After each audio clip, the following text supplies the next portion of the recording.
BJP के लोग सब मिलके हवन करके उस स्टेज का शुद्धिकरण करने का काम किए हैं। ಸ್ನೇಹಿತರ ನಮಸ್ಕಾರ. ನಾನು ನಿಮ್ಮ ರಾಕೇಶ್ ಆರುಂಡಿ. ಪ್ರಮುಖ ರಾಜಕೀಯ ಜಿದ್ದಾಜಿದ್ದಿಗೆ ಸ್ವಾಗತವನ್ನು ಕೋರ್ತಾ ಇದ್ದೀನಿ. ಯಾಕೆಂದರೆ ದೇಶದ ರಾಜಕಾರಣದಲ್ಲಿ ಮತ್ತೊಮ್ಮೆ ಜಾತಿ ಮತ್ತು ಶುದ್ಧೀಕರಣದ ಹೆಸರಿನಲ್ಲಿ ದೊಡ್ಡ ಕೆಸರೆರಚಾಟ ಶುರುವಾಗಿರೋದು. ಉತ್ತರಾಖಂಡದ ಹಲ್ದ್ವಾನಿಯಲ್ಲಿ AICC ಅಧ್ಯಕ್ಷ ಮಲ್ಲಿಕಾರ್ಜುನ್ ಖರ್ಗೆ ಅವರು ಭಾಷಣ ಮಾಡಿ ಮುಗಿಸಿದ ಬೆನ್ನಲ್ಲೇ ಅವರು ನಿಂತಿದ್ದಂಥ ವೇದಿಕೆಯನ್ನು ಗಂಗಾಜಲದಿಂದ ಶುದ್ಧೀಕರಣ ಮಾಡಲಾಗಿದೆ ಅನ್ನೋ ಆರೋಪಗಳು ಕೇಳಿಬರ್ತಾ ಇರೋದು. ಈ ಘಟನೆ ಈಗ ಸಂಸತ್ನಿಂದ ಹಿಡಿದು ಬೀದಿವರೆಗೂ ಕೂಡ ಭಾರಿ ಆಕ್ರೋಶಕ್ಕೂ ಕೂಡ ಕಾರಣವಾಗ್ತಾ ಇದೆ. ಎಲ್ಲೋ ಒಂದು ಕಡೆ ಬಹಳಷ್ಟು ನೋವಾಗಿದೆ ಅನಿಸುತ್ತೆ. ಮಲ್ಲಿಕಾರ್ಜುನ್ ಖರ್ಗೆ ಅವರು ರಾಜ್ಯಸಭೆಯಲ್ಲಿ ನಿಂತ್ಕೊಂಡು ಬಹಳ ಭಾವುಕರಾಗಿ ತಮ್ಮ ಆಕ್ರೋಶವನ್ನು ಕೂಡ ಹೊರ ಹಾಕ್ತಾ ಇದ್ದರು.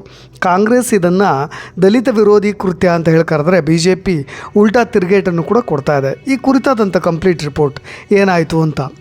ಇದು 21ನೇ ಶತಮಾನದ ಭಾರತನ ಅಥವಾ ಹಲ್ದ್ವಾನಿಯಲ್ಲಿ ಮಲ್ಲಿಕಾರ್ಜುನ್ ಖರ್ಗೆ ಭಾಷಣ ಮುಗಿಸ್ತಾ ಇದ್ದ ಹಾಗೆ ವೇದಿಕೆಯಲ್ಲಿ ಗಂಗಾಜಲ ಪ್ರೋಕ್ಷಣೆ ಮಾಡಲಾಗಿದೆ ಅನ್ನೋ ಆರೋಪ ಕೇಳಿಬರ್ತಾ ಇದೆಯಲ್ಲ, ಇದು ದಲಿತ ಸಮುದಾಯಕ್ಕೆ ಮಾಡಿದಂಥ ಉದ್ದೇಶಪೂರ್ವಕವಾಗಿ ಮಾಡಿದಂಥ ಅವಮಾನನ ಅನ್ನೋ ರೀತಿಯಾಗಿ ದೇಶದ ಹಿರಿಯ ನಾಯಕನಿಗೆ ಆದಂಥ ದೊಡ್ಡ ಅವಮಾನ ಅಂತೇಳಿ ಕಾಂಗ್ರೆಸ್ ಕೆರಳಿ ಕೆಂಡವಾಗಿರೋದು. ದಲಿತ ನಾಯಕ ವೇದಿಕೆ ಏರಿದ್ರೆ ಅದು ಹೇಗೆ ಮೈಲಿಗೆ ಆಗುತ್ತೆ ಅನ್ನೋ ಪ್ರಶ್ನೆಗಳನ್ನು ಮಾಡ್ತಾ ಇದ್ದಾರೆ. ಹಲ್ದ್ವಾನಿಯ ರಾಮಲೀಲಾ ಮೈದಾನದಲ್ಲಿ ನಡೆದಂಥ ಶುದ್ಧೀಕರಣದ ಹಿಂದಿರತಕ್ಕಂಥ ಅಸಲಿ ಮನಸ್ಥಿತಿ ಯಾವುದು? ಇದು BJPಯ ಪ್ರೇರಿತ ಕೃತ್ಯನ ಅಥವಾ ಕೇವಲ ಸ್ಥಳೀಯ ಸಂಘಟನೆಯ ಹಠಾನ ಅನ್ನೋ ಪ್ರಶ್ನೆಗಳು ಕಾಂಗ್ರೆಸ್ನ ಪಾಳ್ಯದಲ್ಲೂ ಕೂಡ ಕೇಳಿಬರ್ತಾ ಇರೋದು. ರಾಜ್ಯಸಭೆಯಲ್ಲಿ ಏನಾಯಿತು ಅನ್ನೋದು ಕೂಡ ಡೀಟೇಲ್ಡಾಗಿ ಹೇಳ್ಬಿಡ್ತೀನಿ. ಅಸಲಿಗೆ ಆ ಮೈದಾನದಲ್ಲಿ ಏನಾಯಿತು ಅನ್ನೋದನ್ನು ನೋಡ್ತಾ ಹೋಗೋದಾದರೆ ನೋಡಿ, ಇದೇ ಆಗಸ್ಟ್ 8ರ ದೃಶ್ಯ. ಉತ್ತರಾಖಂಡದ ಹಲ್ದ್ವಾನಿ ರ್ಯಾಲಿಯಲ್ಲಿ ಕಾಂಗ್ರೆಸ್ ಅಧ್ಯಕ್ಷ ಮಲ್ಲಿಕಾರ್ಜುನ್ ಖರ್ಗೆ ಗರ್ಜನೆ ಮಾಡ್ತಾಯಿದ್ರು. ದೇಶದ ನಾನಾ ಸಮಸ್ಯೆಗಳ ಬಗ್ಗೆ ಕೇಂದ್ರ ಸರ್ಕಾರದ ವಿರುದ್ಧವಾಗಿ ವಾಗ್ದಾಳಿ ನಡೆಸ್ತಾಯಿದ್ರು. ಆದರೆ ಈ ರ್ಯಾಲಿ ಮುಗಿದ ಕೆಲವೇ ಗಂಟೆಗಳಲ್ಲಿ ಅಲ್ಲಿ ನಡೆದಂಥ ದೃಶ್ಯ ಇವತ್ತು ಇಡೀ ದೇಶವೇ ತಲೆ ತೆಗೆಸುವಂತೆ ಮಾಡಿಬಿಟ್ಟಿರೋದು. ಸ್ಥಳೀಯ ಬಲಪಂಥೀಯ ಸಂಘಟನೆಯೊಂದು ರಾಮಲೀಲಾ ಮೈದಾನದ ವೇದಿಕೆಯನ್ನು ಗಂಗಾಜಲದಿಂದ ತೊಳೆದು ಶುದ್ಧೀಕರಣ ಹವನ ನಡೆಸಿದೆ ಅನ್ನೋ ಗಂಭೀರವಾದಂಥ ಆರೋಪ. ಅಲ್ಲಿ ಶುದ್ಧೀಕರಣ ಮಾಡಿರೋದಂತೂ ಸತ್ಯ. ಅದು BJP ಮಾಡಿದೆಯೋ ಅಥವಾ ಇಲ್ಲವೋ ಅಥವಾ ಯಾವುದಾದ್ರೂ ಬೇರೆ ಬಲಪಂಥೀಯ ಸಂಘಟನೆಗಳು ಉದ್ದೇಶಪೂರ್ವಕವಾಗಿ ಮಾಡಿದಾವೋ ಅದು ಈಗ ಸದ್ಯ ತನಿಖೆ ಆಗಬೇಕಾಗಿದೆ. ನೋಡಿ, ಒಬ್ಬ ದಲಿತ ಸಮುದಾಯದ ನಾಯಕ ವೇದಿಕೆ ಹೇರಿದ್ದಕ್ಕೆ ಇಂಥ ಕೃತ್ಯ ಎಸಗಲಾಗಿದೆ ಅಂತ ಹೇಳಿ ಕಾಂಗ್ರೆಸ್ ನಾಯಕರು ಈಗ ಆಕ್ರೋಶವನ್ನು ಹೊರ ಹಾಕ್ತಾ ಇರೋದು. ಸ್ವತಃ ಮಲ್ಲಿಕಾರ್ಜುನ್ ಖರ್ಗೆ ಅವರು ಈ ಬಗ್ಗೆ ರಾಜ್ಯಸಭೆಯಲ್ಲಿ ಭಾವುಕರಾಗಿ ತಮ್ಮ ಆಕ್ರೋಶವನ್ನು ಕೂಡ ಹೊರ ಹಾಕಿದ್ರು. ಅವರು ರಾಜ್ಯಸಭೆಯಲ್ಲಿ ಮಾತನಾಡ್ತಾ ಹೇಳ್ತಾ ಇದ್ದರು, ನಾನು ಭಾಷಣದಲ್ಲಿ ಯಾವುದೇ ಧರ್ಮವನ್ನು ಅಲ್ಲಿ ನಿಂದನೆ ಮಾಡಲಿಲ್ಲ, ಆದರೂ ನನ್ನ ಭಾಷಣದ ನಂತರ ವೇದಿಕೆಯನ್ನು ಶುದ್ಧೀಕರಣ ಮಾಡಿದ್ರು. ಇದು ಅಸ್ಪೃಶ್ಯತೆ ಅಲ್ಲದೆ ಮತ್ತೇನು, ಇಂಥವ್ರನ್ನ ಜೈಲಿಗೆ ಕಳಿಸಬೇಕು ಅಂತ ಗುಡುಗಿದ್ರು. ಈ ಘಟನೆಯ ನಂತರ ಉತ್ತರಾಖಂಡ ರಾಜಕಾರಣದಲ್ಲಿ ದೊಡ್ಡ ರಾಜಕೀಯ ಬಿರುಗಾಳಿ ಕೂಡ ಹೇಳ್ತಾ ಇರೋದು. ಈ ಶುದ್ಧೀಕರಣ ಕೃತ್ಯ ಎಸಗಿದಂಥ ಸಂಘಟನೆಯ ಹಿಂದೆ ಕಮಲಪಾಳ್ಯದ ಕೈವಾಡ ಇದೆ ಅಂಥೇಳಿ ಹಸ್ತಪಡೆ ನೇರ ಆರೋಪವನ್ನು ಕೂಡ ಮಾಡ್ತಾ ಇದೆ. ಅದಕ್ಕೆ BJP ಈ ಆರೋಪನ ಖಂಡಿತವಾಗೂ ಕೂಡ ನಿರಾಕರಿಸ್ತಾ ಇದೆ. BJPಯ ರಾಜ್ಯ ವಕ್ತಾರ ಖಜಾನ್ ದಾಸ್ ಕೊಟ್ಟಿರ್ತಕ್ಕಂಥ ಸ್ಪಷ್ಟನೆ ಈ ವಿವಾದಕ್ಕೆ ಹೊಸ ತಿರುವನ್ನು ಕೂಡ ಕೊಡ್ತಾ ಇದೆ. ಕಾಂಗ್ರೆಸ್ ರ್ಯಾಲಿಯಲ್ಲಿ ಸನಾತನ ಧರ್ಮದ ಭಾವನೆಗಳಿಗೆ ಧಕ್ಕೆ ತರುವಂಥ ವಿವಾದಾತ್ಮಕ ಘೋಷಣೆಗಳನ್ನು ಕೂಗಲಾಗಿತ್ತು. ಧಾರ್ಮಿಕ ಹಿನ್ನೆಲೆಯುಳ್ಳ ರಾಮಲೀಲಾ ಮೈದಾನವನ್ನು ಪವಿತ್ರಗೊಳಿಸಲಿಕ್ಕೆ ಸ್ಥಳೀಯರು ಹವನ ಮಾಡಿದ್ದಾರೆ ಹೊರತು ಇದರಲ್ಲಿ ಯಾವುದೇ ಜಾತಿಯ ಆಯಾಮ ಇಲ್ಲ ಅಂತ ಹೇಳಿ BJP ಉಲ್ಟಾ ತಿರುಗೇಟು ಕೊಡ್ತಾ ಇರೋದು.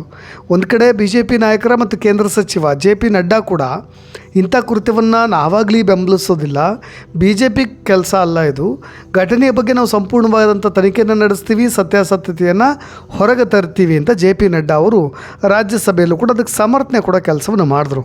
ಒಟ್ಟಾರೆಯಾಗಿ ಬಹಳ ಆಕ್ರೋಶಭರಿತರ ಕಾಣ್ತಾಯಿದ್ರು ಮಲ್ಲಿಕಾರ್ಜುನ್ ಖರ್ಗೆ ಅವರು. ನಾನು ಅಸ್ಪೃಶ್ಯನಂತೆ ಕಂಡು ಶುದ್ಧೀಕರಣ ಮಾಡಿಬಿಟ್ರು ಅಂತ. ನಾನು ಇದನ್ನು ಕೇವಲ ರಾಜಕೀಯ ವಿಚಾರವನ್ನು ಮಾಡಲಿಕ್ಕೇನು ಇಷ್ಟಪಡ್ತಾ ಇಲ್ಲ. ನಾನು ಹಲವು ವರ್ಷಗಳಿಂದ ಸದನದಲ್ಲಿದ್ದೀನಿ. ನಾನು ಪರಿಶಿಷ್ಟ ಜಾತಿಗೆ ಸೇರಿದವನು, ದಲಿತ ಒಪ್ಕೊಳ್ತೀನಿ. ನನಗೆ ಸಹಾಯ ಮಾಡಿ, ನನ್ನನ್ನು ರಕ್ಷಣೆ ಮಾಡಿ ಅಂತ ನಾನು ಯಾವತ್ತೂ ಕೂಡ ಯಾರ ಮುಂದೆ ಬೇಡ್ಕೊಂಡಿಲ್ಲ. ಹೋರಾಡೋ ಶಕ್ತಿ ಇದೆ, ನಾನು ಹೋರಾಡ್ತೀನಿ.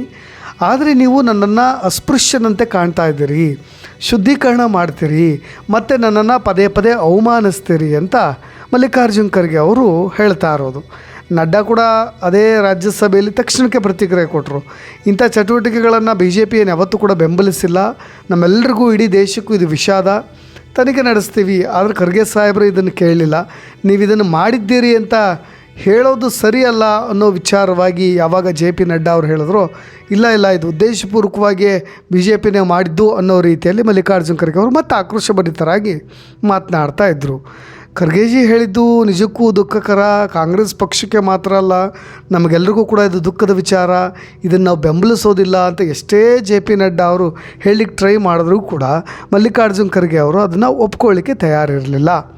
ಒಂದು ಕಡೆ ಈ ಥರದ ಚರ್ಚೆಗಳಾದರೆ ಅಲ್ಲಿ ಶುದ್ಧೀಕರಣ ನಡೆಸಿದ್ರಲ್ವ, ಅದನ್ನು ಕೆಲವೊಬ್ಬರು ಸಮರ್ಥಿಸ್ಕೊಳ್ತಾ ಇದ್ದಾರೆ. ಏಕೆಂದರೆ ಅದೇ ಒಂದು ಬಲಪಂಥೀಯ ಸಂಸ್ಥೆಯ ಸದಸ್ಯರಾಗಿರ್ತಕ್ಕಂಥ ಗಿರೀಶ್ ಚಂದ್ರ ಪಾಂಡೆ ಹವನ ಕಾರ್ಯಕ್ರಮವನ್ನು ಸಮರ್ಥಿಸ್ಕೊಂಡಿದ್ದಾರೆ. ಆ ಸ್ಥಳ ಧಾರ್ಮಿಕ ಮಹತ್ವದ್ದು, ಹಾಗಾಗಿ ಅದು ಕೆಲವು ಸಾಂಸ್ಕೃತಿಕ ಕಾರ್ಯಕ್ರಮಗಳಿಗೆ ಮಾತ್ರ ಮೀಸಲಿಡಬೇಕು ಅಂತ ಇದೇ ಮಲ್ಲಿಕಾರ್ಜುನ್ ಖರ್ಗೆ ಅವರು ಪ್ರತಿಪಾದಿಸ್ತಾ ಇದ್ದರು.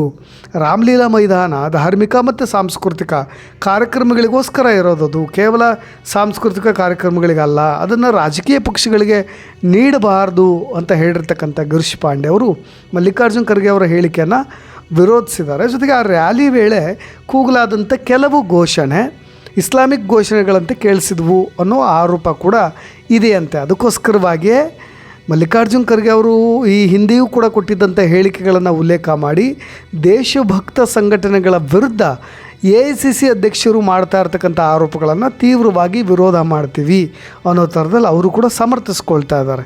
ನೋಡಿ, ಈ ವಿಷಯ ಕೇವಲ ರಾಜಕೀಯ ಆರೋಪ ಪ್ರತ್ಯಾರೋಪಕ್ಕೆ ಸೀಮಿತ ಆಗ್ತಾಯಿಲ್ಲ.